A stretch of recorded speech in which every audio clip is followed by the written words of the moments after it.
Bismillahirrahmanirrahim. Assalamualaikum warahmatullahi wabarakatuh. Perkenalkan, nama saya Aswin, guru SMP Negeri 2 Barebo, calon guru penggerak Angkatan 7 Kabupaten Bone. Kali ini di modul 2.3 aksi nyata, saya bersama dengan Pak Ali untuk melakukan coaching untuk supervisi akademik, di mana supervisi akademik ini ada 3 tahap atau 3 sesi. Yang pertama, saya bersama dengan Pak Ali akan melakukan proses percakapan pra-observasi. Kemudian yang kedua, observasi atau supervisi di kelas. Yang ketiga adalah pasca observasi. Adapun tujuan pembelajaran khusus yaitu calon guru penggerak mempraktikkan rangkaian supervisi akademik dalam pembelajaran dengan menggunakan paradigma berpikir coaching dan melakukan refleksi terhadap praktik supervisi akademik. Kegiatan yang pertama yang akan saya lakukan bersama dengan Pak Ali yaitu percakapan pra-observasi. Bismillahirrahmanirrahim. Assalamualaikum warahmatullahi wabarakatuh. Waalaikumsalam warahmatullahi wabarakatuh. Selamat pagi Pak Ali. Pagi Pak Aswin. Gimana kabarnya Pak hari ini? Alhamdulillah baik. Sesuai dengan pertemuan kita kemarin, bahwa hari ini kita akan melakukan supervisi akademik di kelas Pak Ali ya. Jadi pada saat nanti supervisi di kelas, Pak Ali mengajar di kelas berapa? Oke Pak Aswin, jadi saya mengajar di kelas 9 dengan materi seni lukis, mata pelajaran seni budaya. Oke, jadi materi yang akan dibawakan adalah seni lukis ya. Ya, Jadi tujuan pembelajaran yang Pak Ali akan capai pada saat supervisi di kelas nantinya apa? ya Pak, terima kasih. Jadi sesuai dengan tema pembelajaran saya itu seni budaya dengan materi seni lukis. Jadi tujuan pembelajaran yang saya ingin capai, bagaimana peserta didik bukan hanya memahami tentang materi seni lukis, tapi peserta didik saya asah untuk bagaimana mengembangkan kreativitasnya dalam melaksanakan praktek seni lukis di dalam kelas. Oke Pak ya. Jadi tadi tujuan pembelajaran yang akan dicapai ya. Kemudian bagian mana kira-kira Pak Ali menjadi poin pengamatan hari ini pada saat supervisi nantinya di kelas? Ya Pak, jadi poin pengamatan saya di sini kan tidak semuanya peserta didik memiliki potensi, artinya peserta didik tidak semuanya cakap dalam melaksanakan praktek seni lukis. Jadi saya membagi kelompok, kemudian saya menempatkan peserta didik yang memang betul-betul mampu, kemudian mereka saling berkolaborasi antara teman kelompok mereka. Ya. Jadi Pak Ali intinya membagi kelompok, kemudian setelah membagi kelompok, Pak Ali menyebar anak-anak yang mungkin maksudnya IQ-nya ya potensi yang lebih baik dibandingkan teman-teman ya. Iya, sehingga mereka bisa membantu teman-teman mereka. Oh, baik Pak Ali ya. Jadi kemudian kira-kira strategi apa yang kira-kira Pak Ali lakukan pada saat proses pembelajaran berlangsung? Iya Pak, jadi di sini pembelajaran berdiferensiasi, kemudian saya padukan dengan project based learning, di mana pembagian kelompok, kemudian mereka saling belajar sesama teman-temannya, kemudian yang paham itu mengajar temannya yang kurang memahami, sehingga dapat menghasilkan sebuah karya yang memang betul-betul bisa dikatakan maksimal lah, begitu Pak Jos.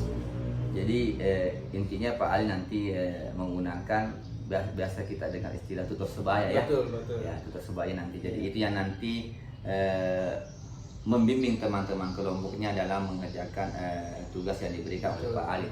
Karena terkadang juga begini Pak Ali ya. Terkadang juga ketika guru memberikan arahan-arahan kepada murid, khususnya terkadang itu murid-muridnya takut. Betul. Tetapi kalau temannya yang memberikan itu terkadang tidak ada rasa tidak ada salah-salah di antara mereka, jadi dia cepat paham apa yang akan dipelajari pada saat itu.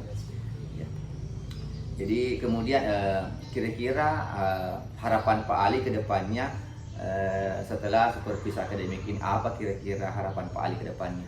Jadi harapan saya Pak Jaswin, artinya saya selaku pendidik dapat mengembangkan kembali apa yang belum saya pahami sehingga penerapan di dalam kelas itu bisa betul-betul maksimal. Jadi bagaimana peserta didik bisa memahami apa yang pendidik sampaikan kepada mereka. Jadi sangat haruslah harapan ini bisa terwujud begitu penerapannya di dalam kelas. Iya Pak ya. Jadi harapannya tadi luar biasa Pak ya. Mudah-mudahan semua apa yang dilakukan oleh Pak Ali pada hari ini dan nantinya pada saat supervisi bernilai ibadah, dan mudah-mudahan kedepannya bisa lebih mengembangkan diri dalam pendidikan. Betul. Jadi terima kasih banyak Pak Ali ya, Ya. atas waktu dan kesempatannya. Mudah-mudahan kita semua diberikan kesehatan sehingga kita bisa memberikan yang terbaik untuk anak didik kita. Jadi saya harap kita bisa mungkin masuk di kelas untuk melakukan supervisi akademik. Terima kasih banyak Pak Ali ya. Ya. Sekian, wassalamualaikum warahmatullahi wabarakatuh. Waalaikumsalam warahmatullahi wabarakatuh. Kegiatan yang kedua yang saya lakukan bersama dengan Pak Ali yaitu observasi atau supervisi kelas.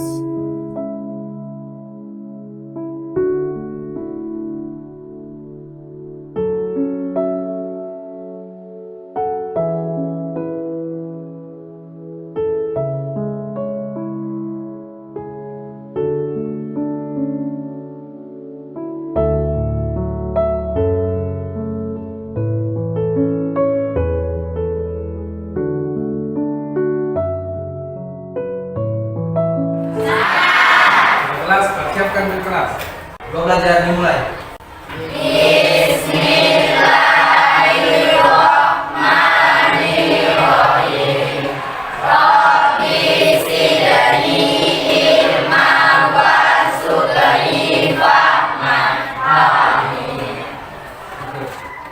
Saya akan absen di kelas 9D dengan namanya baik-baik Andika Putra, Adiansyah, Tasya. Oke, terima kasih. Sudah siap untuk belajar? Ini ada sebuah contoh lukisan. Siapa yang pernah lihat lukisan? Coba angkat tangannya. Ada yang sering lihat di mana? HP. Selain di HP di mana lagi?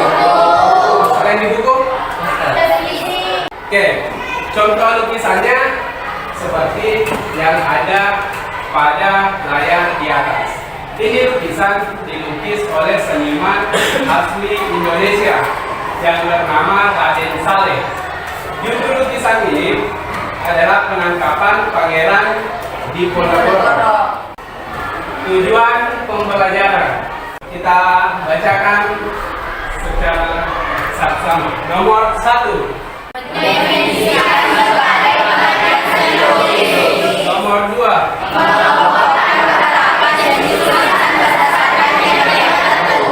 Nomor 3. Nomor 4.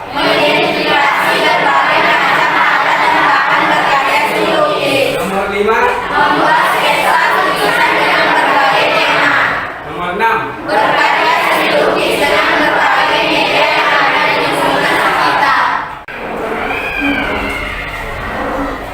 Ada yang tahu siapa lukisan di atas? Siapa?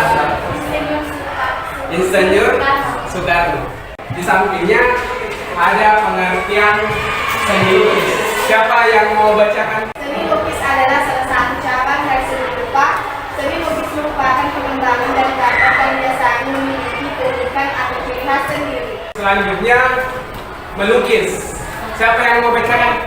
Melukis adalah kegiatan mengolah medium dua dimensi atau pengembangan datar dari objek tiga dimensi untuk mendapatkan kesan tertentu. Kita lanjut ke materi selanjutnya, yaitu tema seni lukis, hubungan antara manusia dengan dirinya. Ini contoh lukisannya ada pada gambar objek perempuan. Kedua, hubungan antara manusia dengan manusia lain. Kayak begitu contohnya tadi, ada ibu sama anak. Selanjutnya contoh lukisan hubungan antara manusia dengan contoh lukisannya ada pada sebelah kiri. Ada lukisan objek apa di sini? Pemandangan. Nomor 4, hubungan antara manusia. Selanjutnya nomor 5. Objek lukisan apa yang ada di nomor 5? Aktivitas di Oke. Selanjutnya nomor 6. Ada yang pernah lihat jam meleleh di dunia nyata? Tidak. Kenapa? Karena ini lukisan mengutarakan ide hubungan manusia dengan alam hayal, aliran dan gaya seni lukis.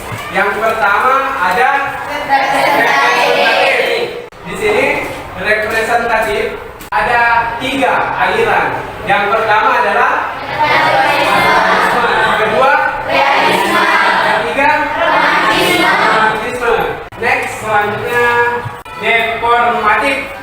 Aliran seni lukis yang tergolong dalam deformatif di layar monitor ada 4. Yang pertama ekspresionisme. Ekspresionisme yaitu aliran seni lukis yang penggambarannya sesuai dengan keadaan jiwa dan luka yang spontan pada saat melihat objek penglihatannya.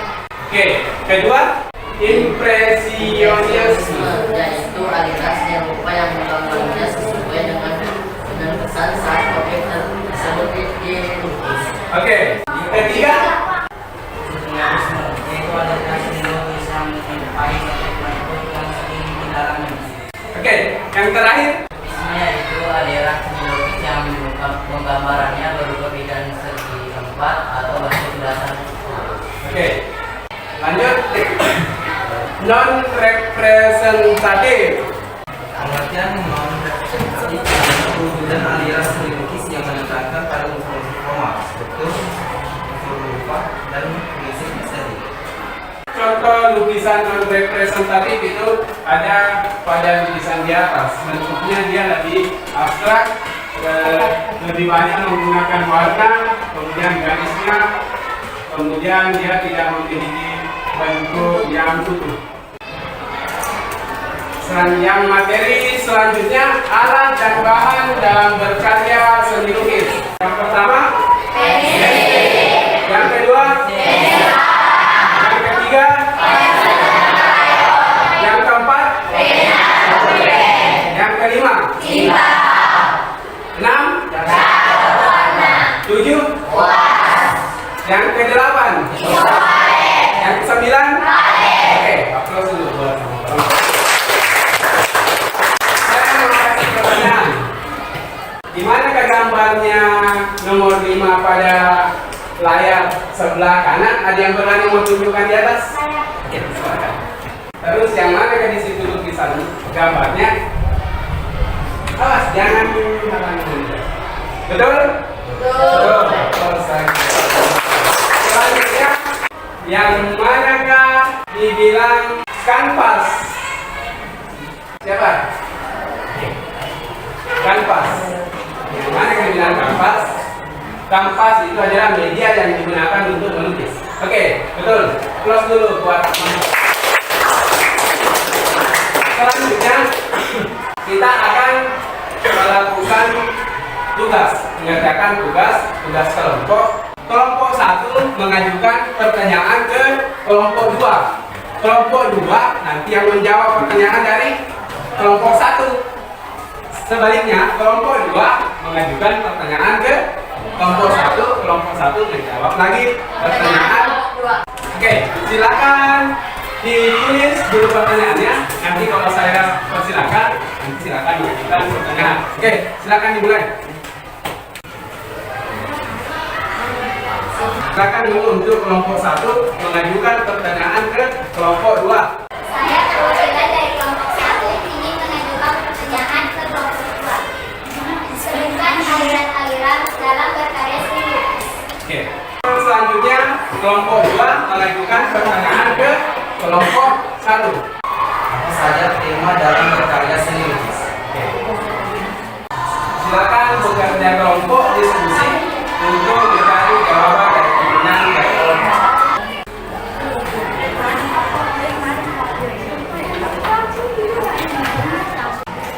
Sudah kelompok 2? Oke.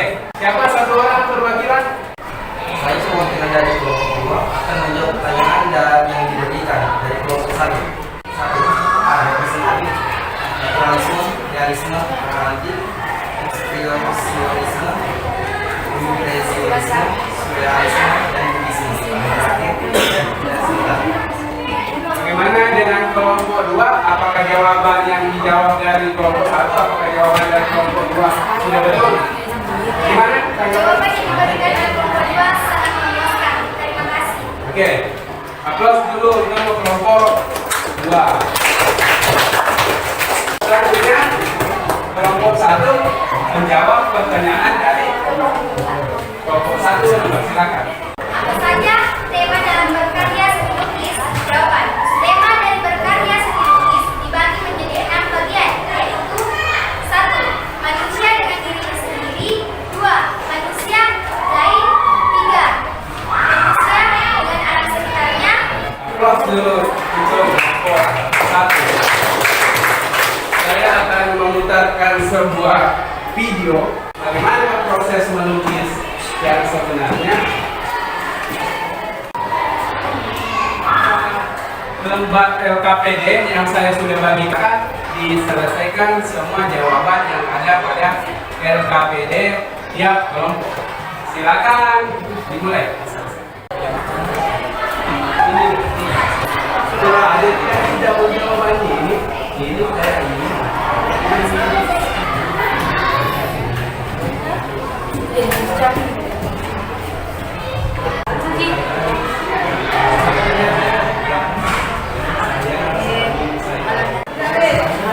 Sudah. Sedikit lagi. Tidak bisa karena waktunya sudah mau selesai. Itu nanti LKPD kita lanjut di rumah. Nanti kerja kelompok di luar sekolah. Jadi untuk materi yang tadi ini kelompok berapa yang bisa simpulkan? Caca, oke. Perwakilan dari kelompok 2. Caca, apa tadi yang pertama? Pengertian seni lukis. Kemudian kedua, melukis. Oke, selanjutnya siapa lagi? Mengetahui Tujuan berkarya seni lukis. mengetahui tujuan berkarya seni lukis. Dari kelompok 4 ada perwakilan apa lagi yang sudah dipelajari? Saya perwakilan dari kelompok 1 akan menunjukkan hasil pelajaran hari ini, yaitu pengertian seni lukis, tema seni lukis, aliran-aliran dalam berkarya seni lukis, serta alat dan bahan dalam Oke, aplaus dulu buat kelompok 1.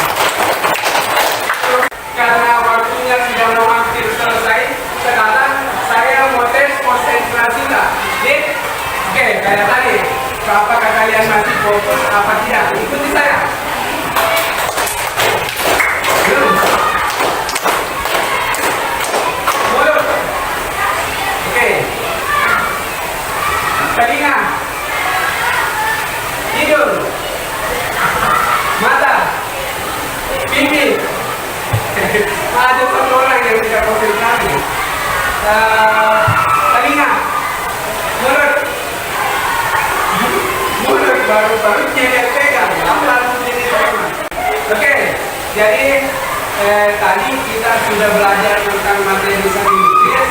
Insya Allah minggu depan kita akan melakukan praktek seni lukis. Apa tadi alat dan bahan yang mau dibawa? Yang pertama, pensil. Kedua, cat. Ketiga, crayon. 4, ada palet sama pisau palet, kanvas. Oke, itu nanti kita akan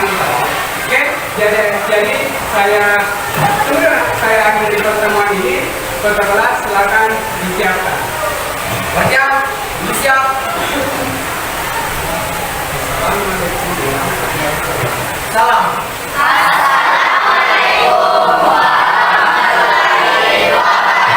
Kegiatan yang ketiga yang saya lakukan bersama dengan Pak Ali yaitu pasca observasi. Assalamualaikum Pak Ali. Waalaikumsalam. Bagaimana kabarnya Pak Ali? Alhamdulillah baik Pak. Oke, baik ya. Jadi setelah kita melakukan observasi di kelas, jadi hari ini kita akan melakukan pasca observasi terkait dengan kegiatan-kegiatan yang pernah kita lakukan di kelas. Jadi nanti percakapan kita ini mungkin ada hal-hal Pak Ali yang ingin sampaikan terkait dengan tantangan atau hambatan yang dilakukan pada saat di kelas saat mengajar. Baik Pak Ali ya, kita bisa mulai barangkali. Jadi setelah melakukan pembelajaran tadi di kelas, kira-kira perasaan Pak Ali bagaimana? Terima kasih Pak Asun. Jadi setelah pelaksanaan observasi kemarin saya laksanakan di kelas 9D itu, alhamdulillah sangat menyenangkan lah. Kenapa saya katakan begitu? Karena hampir apa yang saya laksanakan atau rancang bisa dibilang terlaksana dengan baik dengan peserta didik saya. Oke Pak. Jadi pada saat Pak Ali melakukan pembelajaran di kelas, jadi Pak Ali punya pesan yang senang ya, Iya, mungkin betul. anak-anak. Artinya capaian dari peserta didik itu bisa dibilang terlaksana lah dengan baik walaupun ada beberapa hambatan begitu Pak. Baik Pak Ali ya. Jadi kemudian bagaimana kira-kira Pak Ali menilai proses pembelajaran tadi pada saat di kelas? Iya Pak. Jadi untuk proses penilaiannya, pelaksanaan pembelajaran di dalam kelas itu berlangsung dengan sangat baik. Kenapa? Karena sesuai dengan rencana peserta didik sangat luar biasa, dalam artinya ini kerjasama mereka satu sama lain, walaupun ada beberapa itu kan tidak bisa dipungkiri karena ya kita namanya mengajar artinya banyak di dalam kelas begitu Pak Sri. Jadi alhamdulillah ini semua bisa tercapai dengan baik. Iya. Baik Pak Ali ya. Jadi proses pembelajaran tadi bisa dikatakan terlaksana dengan baik Pak Ali ya. Kemudian selanjutnya mungkin Pak Ali bisa ceritakan hal baik apa yang sudah dilakukan oleh Pak Ali pada saat proses pembelajaran tadi di kelas. Iya, jadi hal baik itu peserta didik di mana kan saya menerapkan metode project based learning, di mana saya menekankan ke peserta didik itu saling berkolaborasi antara temannya, dalam artian bahwa peserta didik yang memang kurang mampu atau bisa dikatakan tidak cakap dalam memahami materi ataupun berkarya seni lukis itu bisa di backup sama temannya yang sudah cakap atau memang yang memiliki kemampuan di atas teman yang lainnya, artinya saling mengajar teman mereka gitu. Ya betul Pak Ali. Jadi ketua sebaya lah. Iya betul. Barangkali Pak Ali. Iya. Jadi selain itu Pak Ali bisa ceritakan hal-hal yang menurut Pak Ali yang masih kurang dalam pelaksanaan saat Pak Ali mengajar di kelas. Hal yang kurang Pak. Jadi di sini artinya saya sebagai pengajar itu tidak bisa dipungkiri bahwa berhasil 100%, karena kenapa? Pasti ada hal-hal yang perlu diperbaiki atau perlu kita melakukan evaluasi, di mana kalau yang menjadi kendala itu kemarin di dalam kelas ada beberapa peserta didik memang dia masih kurang aktif atau motivasinya masih kurang dalam proses pembelajaran begitu. Jadi itu salah satu tantangan juga bagaimana saya bisa mengakalinya nanti agar peserta didik dapat meningkatkan motivasi belajarnya di dalam kelas. Oke, luar biasa Pak Ali ya. Nah, jadi selain tadi itu maksudnya kurangnya, jadi sekarang kira-kira kendala yang muncul pada saat proses pembelajaran tadi Kemudian apa yang menjadi penyebab hal tersebut sehingga terkendala dalam melakukan proses pembelajaran?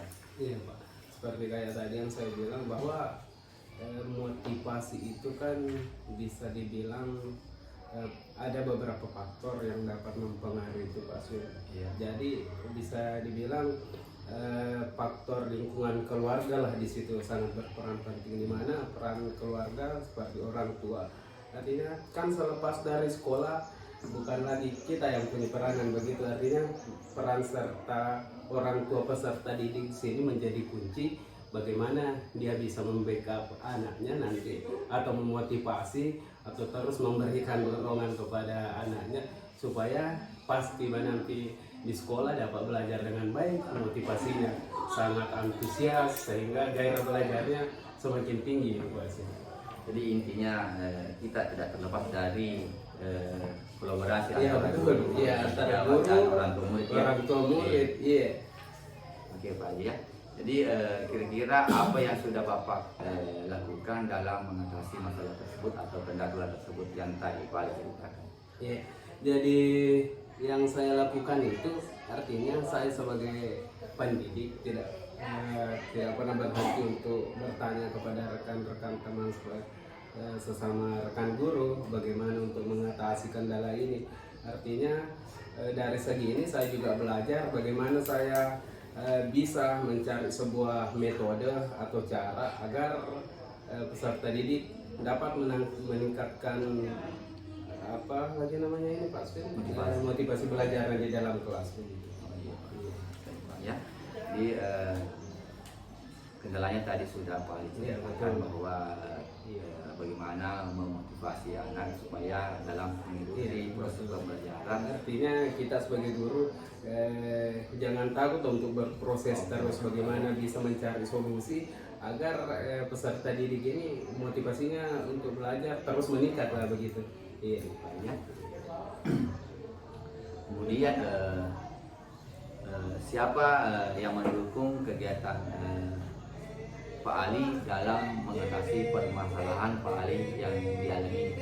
Jadi dalam hal ini artinya kita kan di sekolah tidak lepas dari kolaborasi sesama teman guru atau teman sejawat, apalagi semacam Pak Aswin dalam hal ini kan mengikuti program guru penggerak. Artinya Pak Aswin saya bisa meminta masukan dari Bapak atau rekan-rekan guru yang memang sudah berpengalaman atau saling berkolaborasi lah untuk dapat mengatasi hal ini.